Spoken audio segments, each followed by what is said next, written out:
a nice sunny, well, sort of Tuesday. There are positive signs. This is all dried quite nicely. I was worried that it might have been a little bit too wet a mix. So that's the sand with plaster of Paris. What else have I done? I've removed the ceiling clay that I put around there and around there, and this is the reveal. This is where we take this out and find out. Ooh, not bad.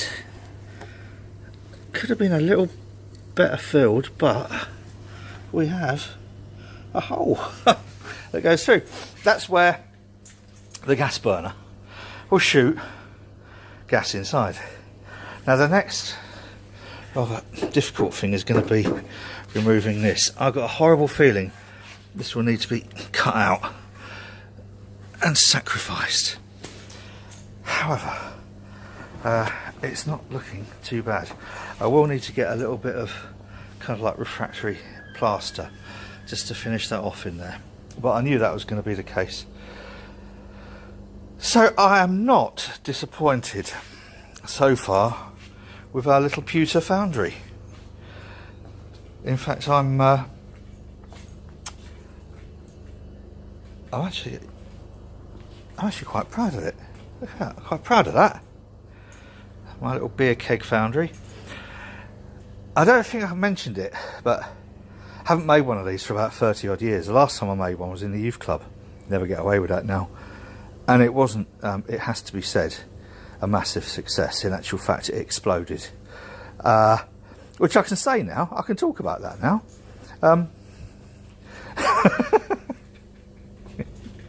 It exploded because we used concrete in there, and concrete then traps the air gets hot, expands, the whole thing just blew up. Not good. Kids loved it, they thought it was brilliant.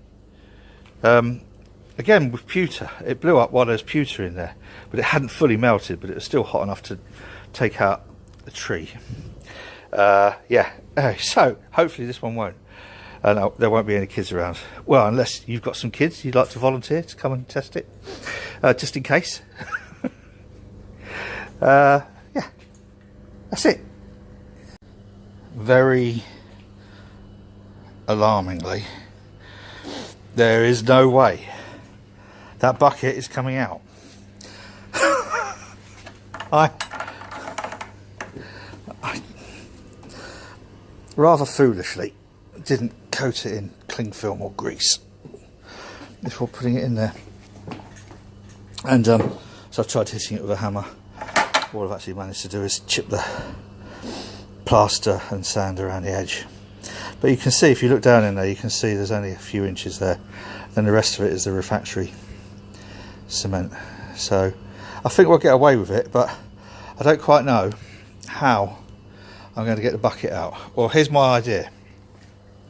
Because not only, I mean, that is the crucible. Sorry, not the crucible. That's the crucible. That's the crucible that will be used for pewter in here. But I'll also be melting lead. So lead melts in a very low temperature. So the idea is to use this helium party balloon bottle. And then cut the top off at cut the top here. So if I zoom out across here and then around here. So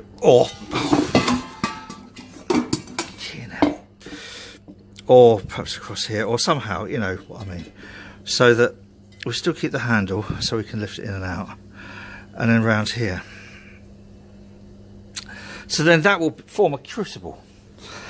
And then the crucible, what I do, I just put that in there like that. It fits perfectly. It'd be a great crucible for melting lead, because we need more lead to ballast the back of the boat. And then fill that full of charcoal, fill that crucible full of charcoal, and hopefully it will melt the plastic bucket enough to hoik it out. That's a great term, isn't it? Oik it out. Yeah. Right, so that's the idea. I'm now going to take an angle grinder to the party bottle. I have vented it, so there is no pressure. That's the term. Pressure. There's no pressure in there. But I think, what a perfect crucible that'll make. And it is metal. I know that because I put one of those metal sticky-on-y things. One of those. It's a metal sticky-on-y thing. There you go. And now we've got a visitor. That's it.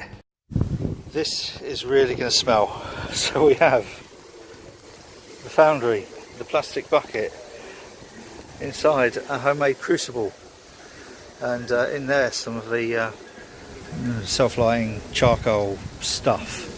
I don't want to put too much in there because if we do get a bit of wind, then the charcoal, that charcoal would actually melt. That still probably need a lot more wind, to be honest. But charcoal Foundry is an awful lot hotter than what we'll be running with the propane gas.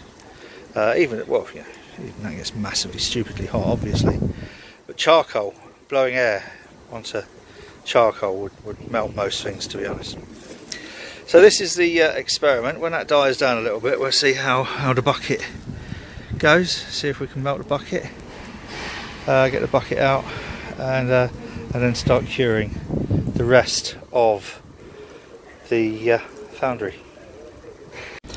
It was indeed a wonderful idea to fill the little crucible up with charcoal and plonk it in there. And what it's actually done, it has removed the plastic from the bottom really, really well. Sadly, not from the sides. So what I think I'm going to do is I'm going to put some more charcoal in there, put it back in, and then I'm going to warm it up and then start pulling. You see, it's not that bad. I think it will come out. It needs to be. This is where I pulled the crucible out. I'm going to call that art. Look, this is art. If anyone wants to put it in a gallery, feel free. God, I wish I'd done that now.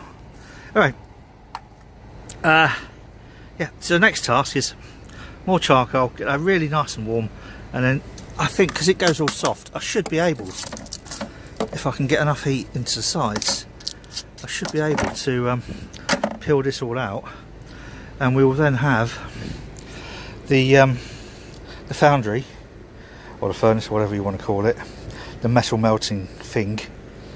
It will be ready to start. What you need to do is heat it up gradually. I'll mention that in one of the other videos. So let's try that. See how we go.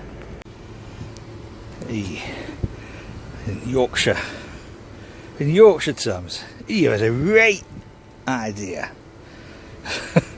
Which I don't know whether it will work or not. Well, actually, I know it won't work, but it might. Oh, yeah. Anyway, what I thought was, if I get that crucible's quite big, and you know, sits proud of the furnace. So that would probably be alright for stuff like lead. It won't be any good for anything else. If I get a smaller crucible or something, a smaller metal object to go in there, then put the charcoal in there, and then just cut that plastic away, I could put the lid for the furnace on there and build the heat up inside, and that would probably melt the plastic a lot quicker, so that I can remove it. However, I've just chucked those extra bags of charcoal in, so I think what I'm going to do is probably just let it do what it was going to do anyway, and if that doesn't work, then I'll try it with the lid on and I'll put some charcoal on the inside.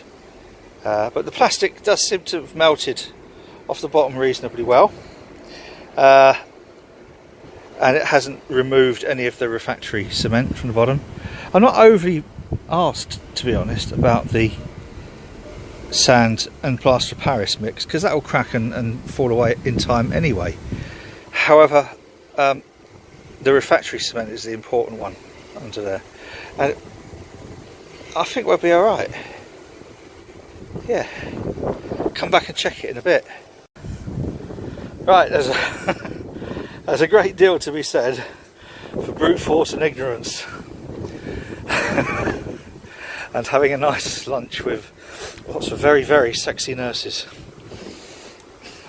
Sorry, I wouldn't want to objectify you or anything like that, but girls, you're hot. And you know it. So anyway, having had some wonderful time with me bitches, a smashing bunch of girls, women, who've got a horrible job a lot of the time, and do it with ultimate compassion and commitment and dedication, and I have to say love. And I love you to bits, girls. You're wonderful, you know that. Anyway, I've come back to the Foundry. That's been inside for, I don't know, an hour or so, and I managed with a pair of pliers to pull it out. So and this, the bucket was always going to be sacrificial, and there inside, look at this. This is our Foundry. Wow. And the vibrator on the stick seems to have worked really well. Well, I'm getting smoked at here from the crucible full of that. So yeah, I'm quite pleased with that. We have a Foundry, and it's brilliant. I hadn't realised quite how little or quite how much sand and plaster of Paris would be needed. As you can see, quite a bit. That hole down there is where the propane burner blows in with air and makes the whole thing very hot. So what I'm going to do now is plonk that back in there to start the drying process. And what I really should have done was make that crucible a bit smaller. Well, I couldn't really have made it smaller, obviously, because of the shape of the bottle, but it means I can't put the lid on. But that's okay. What I will do is start... Oh, crumbs. I think the heat's all gone from there, because the plastic stuck on the side is now solid. It will melt off eventually. But there we go, that's it for today. I'm very pleased with progress, even though we've got lots of now broken plastic. But it came out a lot easier than I thought it was going to. So that is our Foundry, which is now done and just needs to I'm not sure what the term is. I guess it's cure. It needs warming up for a good couple of weeks. Ideally, you know, the longer the better. And it just totally dries out. Thank you. It totally dries out the refractory cement and the plaster of Paris and sand mix, and then we are ready to cast.